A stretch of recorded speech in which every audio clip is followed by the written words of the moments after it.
একটা সত্যি কথা বলি, when I was trying to speak English fluently, I thought কি হয়তো শুধু গ্রামারের রুলস মুখস্থ করলেই হয়ে যাবে বা শুধু ভোকাবুলারি বাড়ালেই হয়ে যাবে।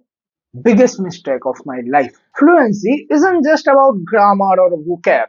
Fluency builds on four strong pillars, and today I'm gonna show you exactly what they are and how you can master them.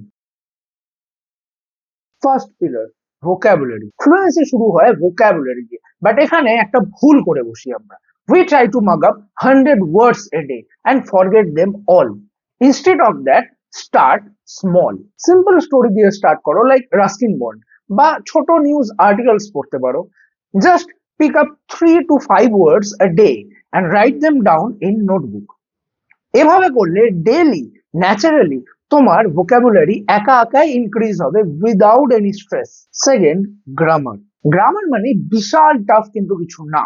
Start with basic simple present tense structure, subject plus verb plus object.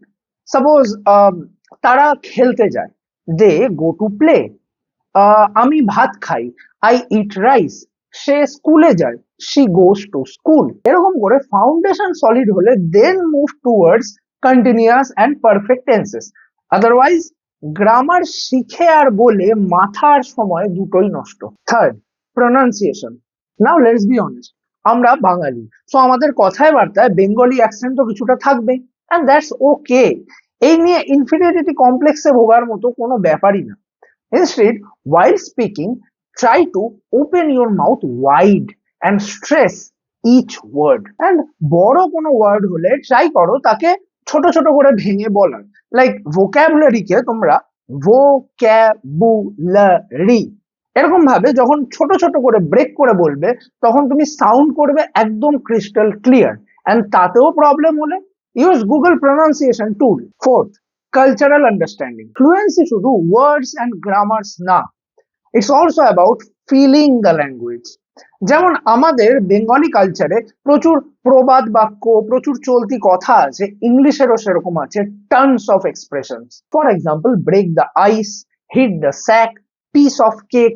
এগুলোর মানে বুঝে বুঝে তুমি যদি regular use করা start করো, তাহলে তুমি একটা নেটিভ লাইক ভাইব পাবে। অ্যান্ড মাথায় রেখো, যে কোনো ল্যাঙ্গুয়েজ শেখা মানে সেই ল্যাঙ্গুয়েজের কালচার বুঝে নিজেকে তাতে অ্যাডজাস্ট করা। আমি নিজেও বেঙ্গলি মিডিয়াম থেকে বিলং করি। গত 5 বছরে 100+ স্টুডেন্টসকে ফ্লুয়েন্সি আনতে হেল্প করেছি। ইনফ্যাক্ট একটা বেঙ্গলি মিডিয়াম স্কুলের স্টুডেন্টসদের নিয়ে ইংলিশেও ড্রামা করেছি। So I know if I can do it, তুমিও ডেফিনেটলি পারবে। রিমেম্বার, ফ্লুয়েন্সি এক রাতের মধ্যে আসবে না, বাট জাস্ট ভেবে দেখো এই 4 পিলার্স যদি তুমি 6 মাস ধরে ডেইলি বেসিসে ট্রাই করো, তাহলে 6 মাস পরে তুমি কোন লেভেলে যেতে পারবে। Start small, stay consistent, and believe করো কি ইংলিশকে তুমি যতটা কমপ্লিকেটেড ভাবছো অতটাও কমপ্লিকেটেড না। কমেন্ট করে বলো which pillar you will focus on first, and don't forget to subscribe for more real English tips. Fluency তো তোমার কাছে আসছে, বাট তুমি কি তার জন্য রেডি? চলো স্টার্ট করা যাক। দেখা হচ্ছে নেক্সট ভিডিওতে। বাই।